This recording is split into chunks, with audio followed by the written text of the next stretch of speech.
You're watching The God Summit, brought to you by the Review of Religions.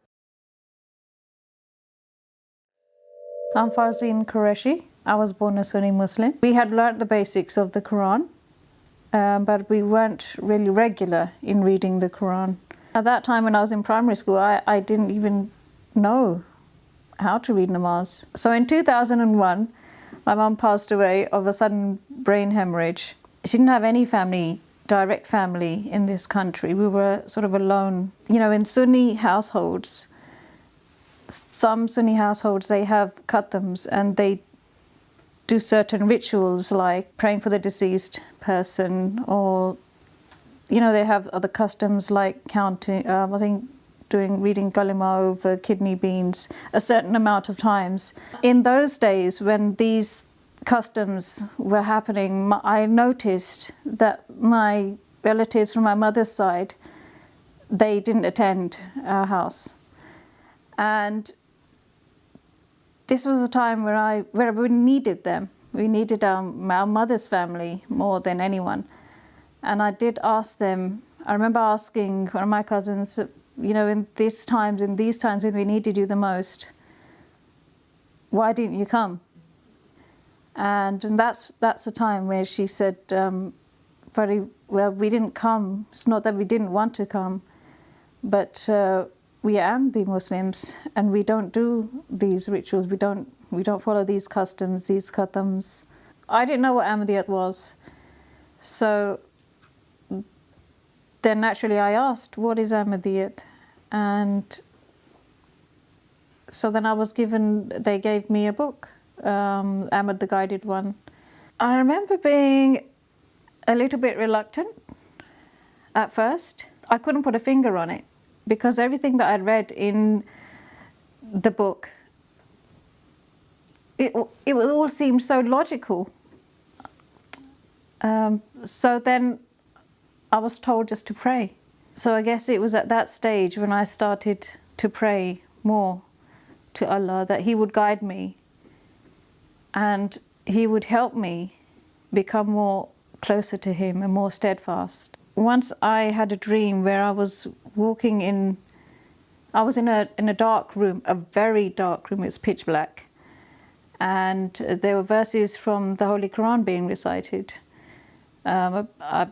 possibly about Hazrat Isa alayhi salam. And I remember walking through this dark room, trying to figure out a way of how to, you know, escape. And I remember that I saw a picture of the promised Messiah alayhi salam. It was on the wall, and that was the only thing that was illuminated in the room. I did carry on reading. I read several other textbooks, Philosophy of the Teaching of Islam, Jesus in India.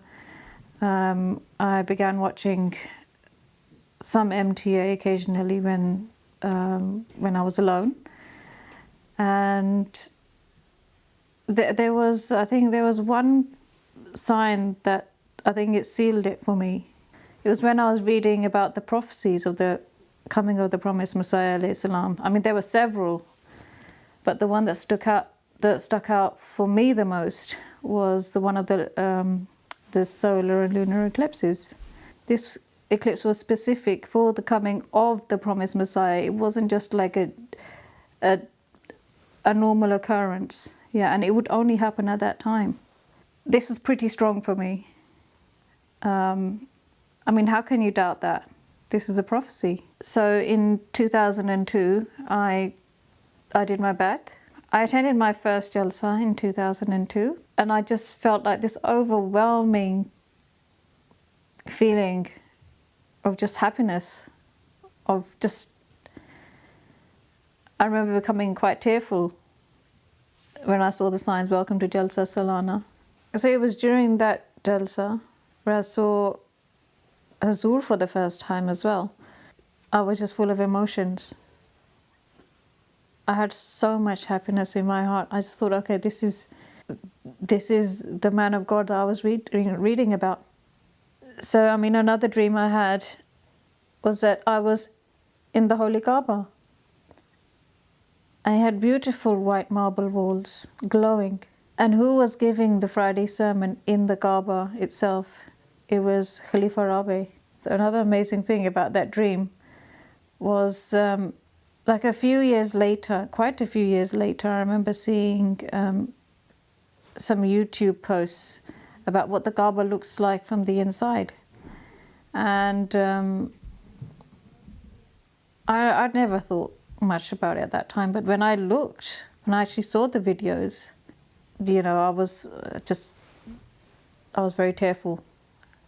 I was just full of emotions because the way that Allah Mia had shown me what the Kaaba looked like from inside was exactly what it was, what the images were like, which I had seen. And this is a dream which I saw years before these images had even come out. And Allah Mia had already shown me the inside of the Kaaba looked like. Another dream that I had, which convinced me that I was on the right path, definitely, it was a dream within a dream. Okay, so in my dream, I was sleeping, and I had dreamt that I'd accepted the promised Messiah. So I woke up from that dream, and when I wake up, I remember I was sitting at the feet of the Holy Prophet ﷺ. And so I told him about the dream that I'd had, that I had accepted the promised Messiah, and he was smiling down on me. These dreams, you know, they really helped me along my journey because there's just so much. They kind of seal it, that this is the truth, this is the right path. Another dream I had, it was a voice which said to me just two words which have stuck to me until now. And those two words were Kharibat Khaybar. And I didn't understand until now, until just recently, I didn't understand what these words meant. But then again, at the same time, I hadn't even forgotten about them either. It's been over 20 years now. But those words still stick to my mind because because this is, you know, I thought, why was I told these two words?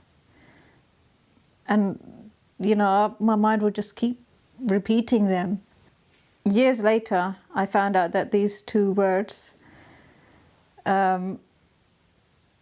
were a revelation which the promised Messiah had, which in a sense meant that the false religions had just fallen. They've come to an end. If someone came to me 20 years ago and said to me, they're also lost and they also want to find the true path, I would say, go for it.